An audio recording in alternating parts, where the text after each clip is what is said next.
Julie in Green Bay, Wisconsin. Hey, Julie, you want to talk about Scott Walker? Hi, Tom. Yes, I just want you to know that I admire you so much and love listening to you. I wish it was mandatory that this entire country listened to you. Thank you, Julie. And everybody we have on. Mr. Dean that was talking, I agreed with everything he said. I went to Madison, to the university there, and I had his same ideas with we wonder why and how Walker became anything in this state. And I can just say it's twofold, the answers. I'm a sales rep. I travel all over, and I see these I stand with Walker signs on people that are in the poorest neighborhoods, the worst houses, the poor farms. And it's like, how in God's name can you be voting for Walker when he's against everything that's helping?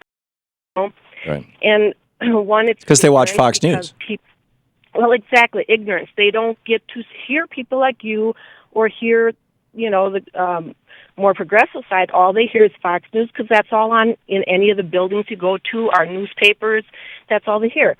And then it's like his signs around here. I'm for gun people. So we have a lot of hunters, and they think if you don't vote for Walker, your guns are going to get taken away. Well, that's not true. The other one is, the religious, the abortion, that kind of stuff. You see people that are voting just because they think if I'm Catholic, I cannot vote for Democrats because they're, against abortion or for abortion or whatever. And that's a private thing. It should not even be on the issue. So my big thing is, when is whatever happened to separation of church and state? Government should be for economy, equality, and the safety of the citizens, not your moral beliefs. And that's what Walker's running on. He's getting these gun people. He's getting these scared, Christian people.